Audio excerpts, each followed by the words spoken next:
నిన్న తెలుగుదేశం పార్టీ కార్యకర్తలు చాలా సమయస్ఫూర్తితోటి చాకచక్యంగా వైఎస్ఆర్ గారి విగ్రహం ధ్వంసం చేసిన విజువల్ చూద్దాం అనకాపల్లిలో. మరి దీని మీద అనకాపల్లి గౌరపాలెమాట, మరి దీని మీద పోలీసు అక్కడ ఏమైనా కేసు కట్టారా తెలియదు. ఇంకా వీ నీడ్ టు నో, అది రావాలి. ఇప్పుడైతే అది చాలా శ్రమ కోర్చి టైం తీసుకొని మరీ ధ్వంసం చేసి వెళ్ళిపోయారు. అజయ్ గారు, దీనికి ఏంటండి మీ సమాధానం? ఇప్పుడు ఆ విగ్రహం కూల్చడం మనకు కనపడుతుంది, దాంట్లో నిజ నిజాలు ఏంటో తెలియాలా?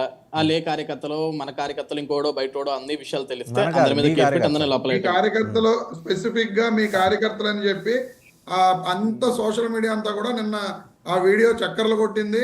తెలుగుదేశం పార్టీ కార్యకర్తలు ధ్వంసం చేస్తున్నారని చెప్పి అందరూ కూడా అక్కడ అనకాపల్లి జిల్లా వాళ్ళు కూడా చెప్పడం జరిగింది, పోస్టులు పెట్టడం జరిగింది. మళ్ళీ మీ వాళ్ళు అవునో కాదో తెలియాలి, జరగాలి, చేస్తారులేండి. పోలీస్ ఇన్వెస్టిగేషన్ చేస్తారు. రమేష్ గారు పోలీసు నిదానంగా చేస్తారు. వెయిట్ చేయండి. ఇప్పుడు వర్ధవన్ గారు చెప్పినట్లు పోలీసు ఈ రోజున రకరకాల ఆంక్షలు పెడుతున్నారు. మీరు రాజశేఖర రెడ్డి గారు విగ్రహాలు ఉంటే కూడా రేపొద్దున ఆ విగ్రహం కూడా మమ్మల్ని భయపెడుతుందనే పరిస్థితుల్లో ఈ రోజు విగ్రహాలు కూడా తీసేస్తున్నారు. ఇటువంటి భయానకంగా మీరు భయపడుతూ రాజకీయాలు చేయడం ఎందుకు? శుభ్రంగా వదిలేయచ్చు కదా. ఈ రోజున జగన్మోహన్ రెడ్డి గారు గతంలో పరదాలు లేదే బయటికి రాలేరు అని చెప్పారు మీరు. ఆయన ఎక్కడికి వెళ్ళినా సరే చెట్లు నరికేస్తున్నారు, చెట్లు కొట్టుంది, జగన్మోహన్ రెడ్డి గారు బయటికి రాలేరు అని చెప్పారు. మీరు చెప్పిన వ్యక్తులు ఈ రోజున మీరు ఏం చెప్తున్నారు? ఆ ఫ్లెక్స్ కడితే ఏ మూల నుంచి వచ్చి దాడి చేస్తారో, లేకపోతే అంటే అంత లా అండ్ ఆర్డర్ని కంట్రోల్ చేయలేని సిచ్యువేషన్లో ఈ కూటమి ప్రభుత్వం ఉంది. అందుకే మీరు ఏ మూల నుంచి వచ్చి దాడి చేస్తారో, ఆ దాడులు జరుగుతాయని చెప్పి కంట్రోల్ చేయలేం కదా, అందుకని ఫ్లెక్సీలు తీసాం. ఈ రకంగా రకరకాలుగా సమర్థించుకునే మాటలు మాట్లాడటం అనేది కరెక్ట్ కాదు అజయ్ గారు. ఖచ్చితంగా జగన్మోహన్ రెడ్డి గారి పర్యటనల విషయంలో మీరు విధిస్తున్న ఆంక్షలు భవిష్యత్తులో ఇప్పుడు వెంకటేశ్వర్ క్లియర్గా చెప్పడం జరిగింది, మనం ఏమిస్తామో అదే తిరిగి మనకు వడ్డీతో సహా వస్తుంది అని చెప్పి. ఖచ్చితంగా భవిష్యత్తులో ఇవే పరిస్థితులు మీకు ఎదురుకొస్తాయి. ఆ రోజున మీరు గగ్గోలు పెట్టే పరిస్థితులు కూడా మేము చూస్తాం. ఎందుకంటే ఈ రోజున జగన్మోహన్ రెడ్డి గారు అధికారంలో ఉండగా లోకేష్ గారు సరే మీరు రోజు చెప్పేవి, కానీ నేను ఒక ప్రశ్న అడుగుతానండి. ఒక 500 మందితో వెళ్తే ఒక్క నిమిషం అజయ్ ఆగండి. 500 మందితో ఒకసారి వెళ్ళి చూస్తే ఏం పోయింది? లాని అవాయిడ్ చేయొచ్చు కదా. పోలీసులు ఏదో పోలీసులు ఒక్క నిమిషం నేను అడిగి ప్రశ్న కంప్లీట్ చేయనండి, మీరే సమాధానం చెప్పండి. ఓసారి చెప్పారు 500 ఎందుకు, ఒకళ్ళని తగ్గించుకొని 499 మందితో వెళ్ళండి. అలాగే వాళ్ళు 15,000 మందిలో ఒక్కళ్ళని అరెస్ట్ చేశారు కదా, మీరు కూడా ఒక్కళ్ళని తగ్గించుకొని 499 మందితో వెళ్ళండి. తప్పేంటండి? లాని అవాయిడ్ చేయడానికి మీకున్న సమస్య ఏంటి? సార్ వాసుదేవన్ గారు, ఇక్కడ ఇందాక కూడా అజయ్ గారు చెప్పారు, మొత్తం వీళ్ళు అదేంటి జన సమీకరణ చేస్తున్నారు అని చెప్పి చెప్పడం జరిగింది. ఎక్కడా కూడా మీరు వెహికల్స్ పెట్టి జన సమీకరణ చేస్తున్నట్టు మీరు నిరూపించగలరా?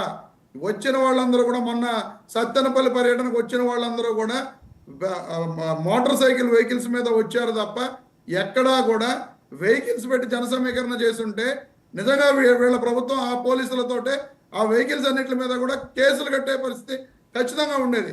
ఈ రోజున కూడా చిత్తూరులో కూడా ఎక్కడా కూడా జన సమీకరణ చేయట్లేదండి.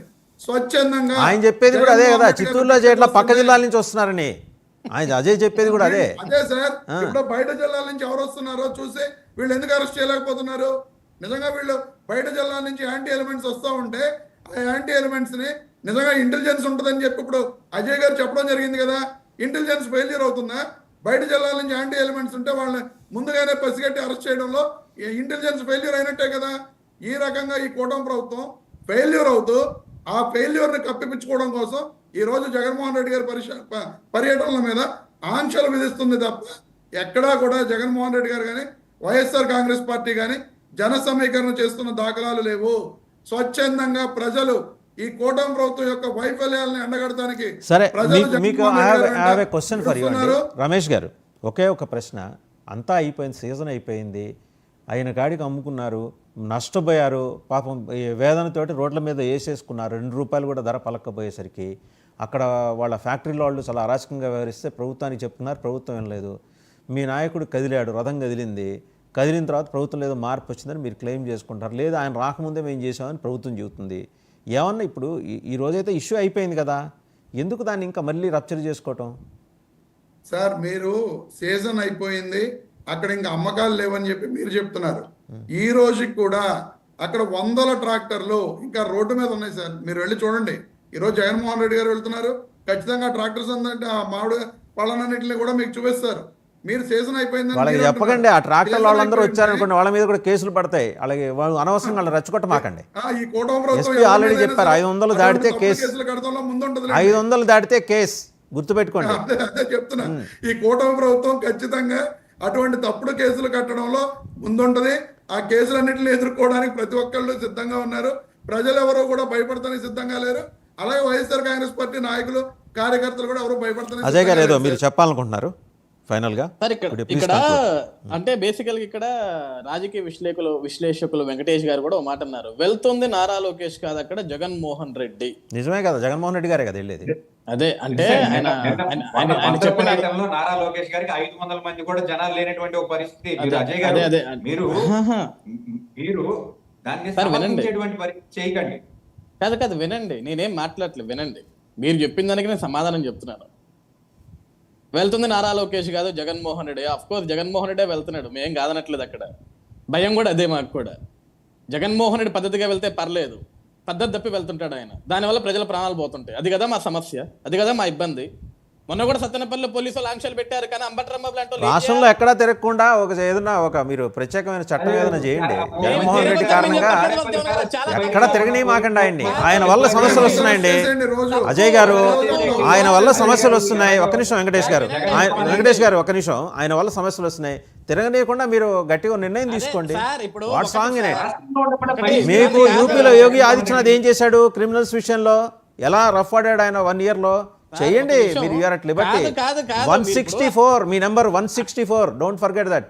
అట్లా కాదండి, నేను అసలు మొదలు పెట్టంగానే మీరు ముగ్గురు సమాధానం చెప్తే నా సమాధానం కూడా మీరే వాళ్ళతో నేను మాట్లాడు, నేను మీకు చెబుతున్నా. నేనేది అదే. ఇప్పుడు నేనేమన్నాను, అసలు ఆపేసేయండి తిరగనియొద్దంటే ఆపటానికి మేమేమి జగన్ ఈ రోజు కూడా ఆగమని నేను చెప్పట్లే. మీకు లా అండ్ ఆర్డర్ సమస్య వస్తుందని చెబుతున్నదే మీరు, ఆపేయండి. ఒకటి సార్, లా అండ్ ఆర్డర్ సమస్య అంటే ఇప్పుడు చట్టం నీకు ఒక విషయం చెప్పింది సార్, ఇలా వెళ్ళండి హ్యాపీగా, మీరు ప్రజల దగ్గరికి వెళ్ళండి, పరామర్శం చేయండి, రైతులను కలవండి, లేకుంటే ఎవరైనా చనిపోయినా మీ పార్టీలోనే చనిపోతే వాళ్ళ దగ్గరికి వెళ్ళండి, కలవండి. మేము ఎక్కడ నిన్ను అడ్డుకోవట్లేదు కదా.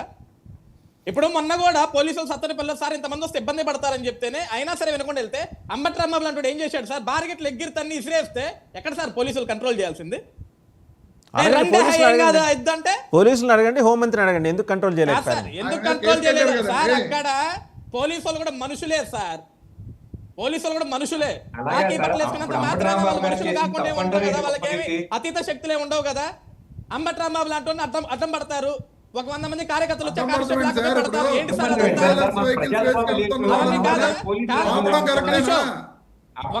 ఎమర్జెన్సీ ఏమన్నా పెట్టారా ఏంటి రాష్ట్రంలో? వెంకటేష్ గారు వినండి, మీరు మాట్లాడేటప్పుడు చాలా క్లారిటీగా విన్నా, లేదా రాసుకోండి, వినండి ఒక నిమిషం. ఇక్కడ ఎవడ ఎమర్జెన్సీ పెట్టల, మీరు ఏమంటున్నారు, ప్రజాక్షేత్రాన్ని కూనీ చేస్తున్నారు, 500 మంది రావటం ఏంటి, అంతమించి రాకూడదా, వెళ్ళమనండి సార్.